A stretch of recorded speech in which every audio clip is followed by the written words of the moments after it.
ओहो साथीहरु ल हेरौँ त यो भिडियोले चाहिँ के जनाउँछ भनेपछि यो अरिङ्गाल भुइँको अरिङ्गाल हो है खास चाहिँ हैन रातो अरिङ्गाल हो तपाईहरुलाई पनि थाहा छ होला बच्चिउँ पनि भन्छ यसलाई हैन गाउँतिर भुइँतिर बस्छ नि यसको चाहिँ एकदम धेरै हुन्छ के चाकाहरु भो बच्चाहरु हैन यसको बेसिकली खाने भनेको खुदो हैन बच्चा खाने हो हामीले त हैन र यसलाई लगेर घरमा लगेर पाल्न पनि सकिने रहेछ के माउ जति सबै यसले यहाँ लगाइराछ के यो जुन चाहिँ बक्स हुन्छ नि यस्तो बक्समा लगाएर यो तपाईको टोक्छ भनेर ठ्याक्कै यो खालको चाहिँ ड्रेस लगाइयो भने हैन यसले टोक्न पनि नसक्दो रहेछ भन्ने खालको बुझियो के यो भिडियोमा चाहिँ ठ्याक्कै जालीमा हैन बच्चालाई माउहरुलाई सबै चाहिँ जालीमा उतारेर यसले लगिरहेछ तर पाल्न पनि मिल्छ भन्ने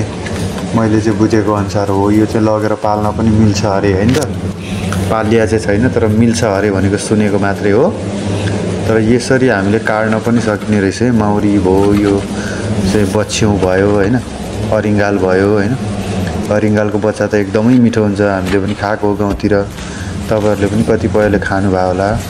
यो चाहिँ बच्चिउँ हो भुइँतिरबाट खनिरा रहेछ तर एकदम मलाई चाहिँ खन्ने तरिका अनि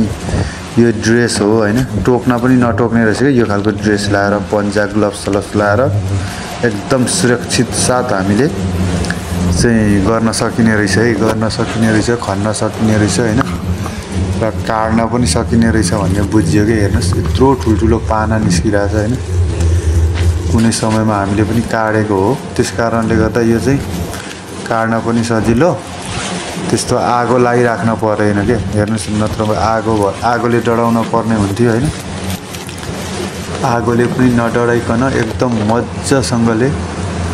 काटेर निकाल्न सकिने रहेछ यसले त डल्लै निकाले यार डल्लै निकाले ल हेर्नुस् त साथीहरु मजाले हामीले पनि निकाल्न सकिने रहेछ है आमा कति ठुलो रहेछ 2-4 पाना बच्चा चाहिँ त्यति धेरै रहेन रहेछ तर मजाले यो तरिकाले पनि काट्न सकिने रहेछ भन्ने कुरा बुझ्यो साथीहरु है यो भिडियो मन पर्छ भने धेरै भन्दा धेरै लाइक कमेन्ट सब्स्क्राइब गरिदिनुस् है ल च्यानललाई पनि यो भिडियो चाहिँ बेसिकली मैले च्यानलमा लगाउँछु भनेर सोचिरहेको छु हैन यति धेरै अरिङ्गाल कसरी निकाले अब यति नै रहेछ खास चाहिँ धेरै रहेन रहेछ तर यो एकदम भरिलो हुनु भने चाहिँ झ्याम्मै नै पुग्ने हो तर अघिको चाहिँ अब रातो बच्चिउँ थियो है अहिलेको चाहिँ यो पाङ्ग्रे खालको रहेछ के कालो कालो अनि हल्का पहेँलो हुन्छ नि पहेँलो कलरको दुई खालको हुन्छ धेरै खालको हुन्छ के यो बच्चिउँ भनेको नि यो चाहिँ पहेँलो खालको रहेछ खन्ने एउटा सेमै हो हैन तर पनि निकाल्ने सेमै हो तर यसलाई चाहिँ आगो बिना के विदाउट आगो चाहिँ कसरी निकाल्छ भनेर चाहिँ हेर्नुस् न पन्जा ग्लोभ्स लगाएपछि एकदम बाक्लो खालको ग्लोभ्स लगाएपछि यसले टोके पनि भित्र फिल नहुने रहेछ के भन्ने बुझियो नत्र भए हामीले पनि बुझिराख्नुपर्छ गाउँतिर निकाल्न पर्यो भने चाहिँ ल हेर्नुस् यति धेरै टाँसिरहेछ नि अरिङ्गालहरु है तर जिउमा यति धेरै टाँसिया छ तर पनि टोक्या छैन भनेपछि हैन किनकि टोक्न त टोक्या छ तर यो कपडामा छिर्दैन के यो खालको कपडा चाहिँ चाहिने रहेछ भन्ने कुरा बुझियो के खास भन्ने हो भने चाहिँ